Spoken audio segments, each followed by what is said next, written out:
Jefao Radio presenta A la Redonda, temas desde todos los ángulos. A la Redonda, con el equipo de la revista Jefao.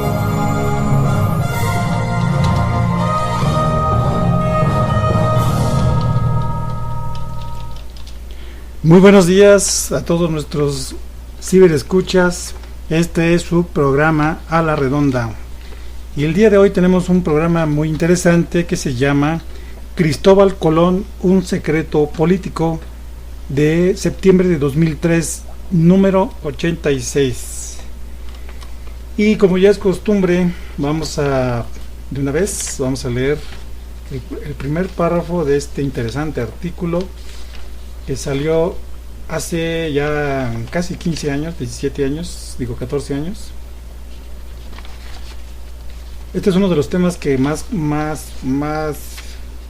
polémica, por llamarlo así, ha suscitado, porque muchos no nos podemos de acuerdo en relación a qué realmente fue Cristóbal Colón, si fue una persona física o si fue una misión, como se le denomina a las misiones militares. En fin, vamos a comenzar. El navegante genovés Cristóbal Colón fue recibido y atendido por los reyes católicos de España hace aproximadamente 600 años, para financiar su viaje al descubrimiento del Nuevo Mundo, porque era hijo del Papa Inocencio VIII, cuyo nombre real del pontífice era Giovanni Battista Cybo, quien reconoció en vida haber tenido 2 hijos, aunque se le atribuye otros 12 ilegítimos.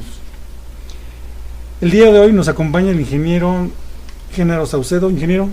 ¿Qué tal? Muy buenos días. Es un gusto nuevamente estar con ustedes para compartir nuestras opiniones respecto a un tema tan interesante como es quién fue Cristóbal Colón. Así es, y también nos acompaña en los controles técnicos nuestro amigo Tenoch. Hola, muy buenos días a todos nuestros radioescucha y espero que disfruten el programa. Pues sí, entonces a ver, ¿con qué vamos a comenzar, ingeniero, esta amena charla de esta mañana? Mira, Francisco, pues vamos a platicar respecto a esto, ¿no? Cristóbal Colón, ¿quién fue? Pero para ello, pues vamos a empezar a hacer como una deducción. O sea, ¿qué pasaba en aquellos entonces en Europa, cuando empieza a darse todo este movimiento? Sabemos que Cristóbal Colón, pues de acuerdo a la llamada historia oficial, nos dicen que fue un navegante en el cual pues tenía cierto origen italiano. Como decías al principio, pues nadie se pone de acuerdo de dónde nació, quiénes fueron sus padres. Y esto que mencionas al inicio de que era hijo de Inocencio VIII, el Papa Inocencio VIII, esto es a través de unas investigaciones que hace un autor italiano que se llama Ruggero Marino, que escribe un libro que se llama Cristoforo Colombo. En uno de ellos se llama El Último Templario, pero el que le antecede a esta obra es Cristóbal Colón y el Papa traicionado, refiriéndose en este caso a las conclusiones que él llega a lo que es que él fue hijo de Inocencio VIII. Pero esta situación nos da cabida a que sabemos que las cosas no se dan por obra de la casualidad. En Europa había todo un movimiento político en aquel entonces. Sabemos que recientemente es la expulsión de los llamados moros o los llamados musulmanes de la península por los reyes católicos, y que se empieza a dar una serie de movimientos en otras partes, como por ejemplo en Italia empieza a haber los movimientos del Renacimiento europeo, y pues hay una serie de datos en los cuales nosotros podemos darnos cuenta de que no pudo haber sido nada más un aventurero, ¿no? Alguien que toca las puertas de un reino y que se las abren porque así su idea puede ser atractiva, porque dice, oye, acaba de caer lo que es Constantinopla en poder de los otomanos, se cierran las rutas hacia el Asia con lo que es el comercio de las especies, que básicamente, volviendo al tema de lo que son la historia oficial, Dicen que pues buscan nuevas rutas a esos lugares porque hay un obstáculo que no les permite seguir comerciando. Sin embargo, como lo vamos a ver un poquito más adelante, esto suena un poquito a una justificación en cuanto a qué pudo haber pasado realmente en esa época. Así es, uno de los aspectos que conviene mencionar con respecto a que si era hijo del Papa Inocencio VIII, algo que sí es lógico es que sí tuvieron que ser personas físicas las que estuvieron encabezando esta avanzada de 1492. O sea, sí fueron personas, no más fue una idea así, una idea abstracta que vino, no, realmente fueron personas. Ahora, ¿por qué se comenta esto? De que tal vez este autor italiano comenta que Cristóbal Colón fue hijo del Papa Inocencio. Pues aparentemente, en realidad, el hijo físico de este personaje, Battista Cibo, cuyo nombre se desconoce, el autor Ruggero Marino no lo da a conocer, fue quien encabezó la misión que se llamó Cristóbal Colón. Vamos a suponer que fue eso, que fue una misión que él encabezó. Ahora, ¿qué de interés tiene como comenta el ingeniero, qué de interés tiene este personaje, Giovanni Battista Cibo, de que cuando él fallece, el epitafio que tiene en su tumba se le da crédito como el descubridor del Nuevo Mundo? Pero, ojo, aquí la traducción está un poquito no muy clara, porque literalmente dice el inventor del Nuevo Mundo, no dice el descubridor. O sea, quienes más o menos medio conocen y conocemos un poco de esas lenguas muertas, latino o griego y otras más, si vemos el epitafio original, se entiende que dice el inventor, no descubridor, del Nuevo Mundo. ¿Esto qué nos da a entender?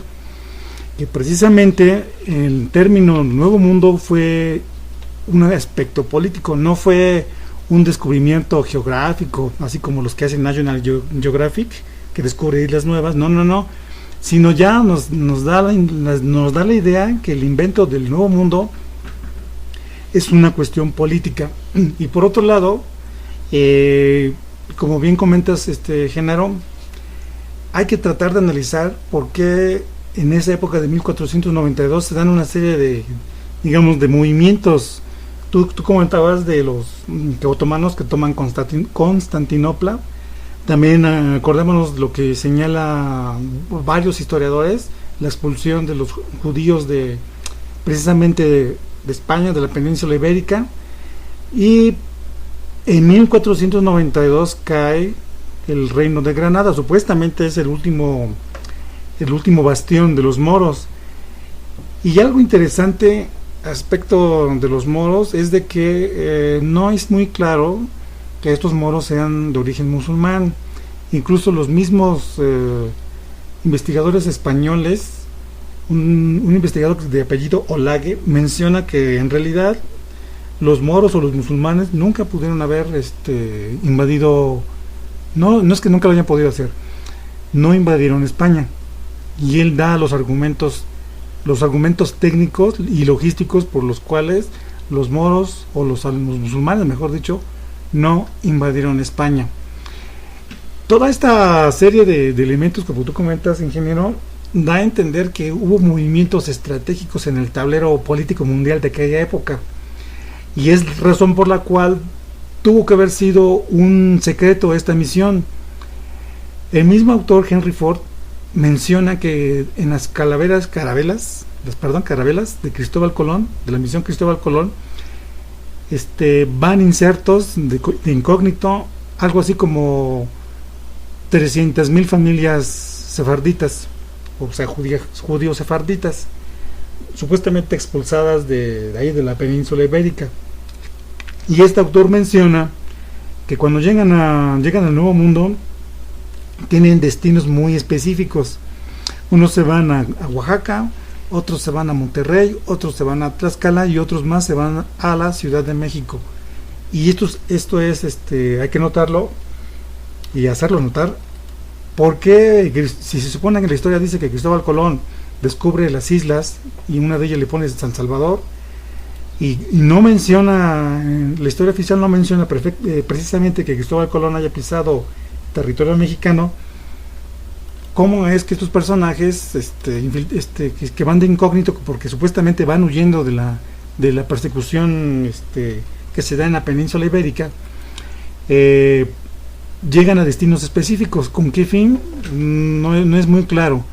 De hecho, el magista Domingo Paredes en una de sus obras menciona que para la época que estamos hablando de más allá de 1400, ya existían aquí en América religiones como el judaísmo o el cristianismo que no eran desconocidas.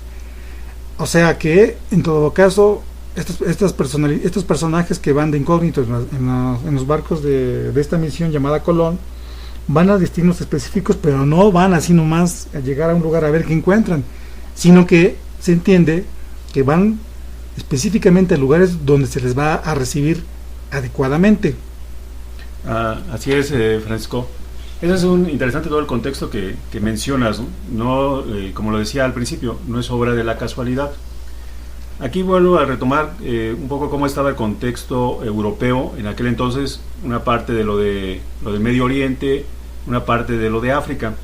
Sabemos que en esa época empieza en los años 1450, empieza Portugal a hacer la circunnavegación alrededor de África, buscando nuevas rutas, las rutas nuevas rutas hacia lo que es por mar, hacia lo que es Asia para traer las especies, y pero en ese trayecto hay algo interesante.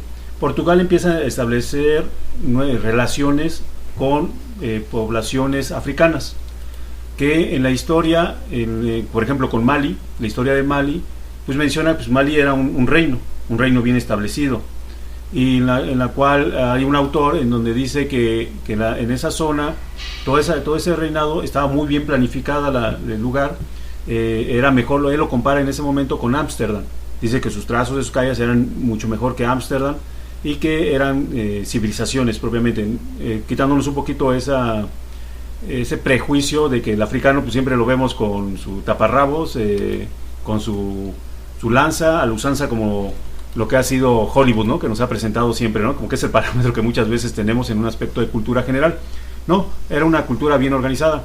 Asimismo, fue estableciendo como que relaciones en todo lo que es la parte de las poblaciones de la periferia de África, hasta llegar a lo que es Etiopía. En Etiopía establecen relaciones. Sabemos que Etiopía son los primeros reinos cristianos, y también son previamente reinos, se reconocen como que el etíope es de origen judío. Entonces muchas cosas empiezan a ligar. No es una obra de casualidad que los portugueses dijeron, bueno, vamos a buscar otra ruta y nos vamos a ir por la periferia de África, sino todo obedecía a un plan muy particular, que no es nada más de 20 años, 30 años. ¿Por qué digo esto? Nos vamos a una época más remota. Estamos hablando del año 1200, una época muy significativa, en la cual sabemos que es cuando caen los templarios, cuando Enrique el Hermoso con el Papa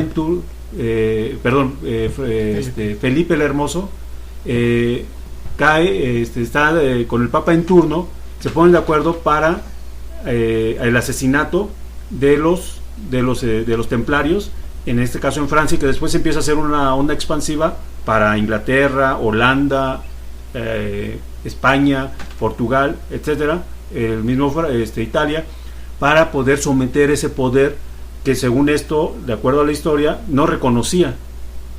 Pero hay un dato significativo. Sabemos que Colón, de acuerdo a su primer viaje, parte del puerto de Palos en 1492 y llega el 12 de octubre. Pues es un 12 de octubre del año 1212 cuando también son asesinados los templarios. ¿Casualidad o no? Pero bueno, lo iremos deduciendo de que no hay nada de casual en todos los aspectos políticos en ningún lado del mundo, ¿no? Entonces, estamos viendo que también se da otro dato muy muy interesante, en el sentido que en esa época empieza a aparecer el Renacimiento, o se da el Renacimiento, y el movimiento se da en Italia.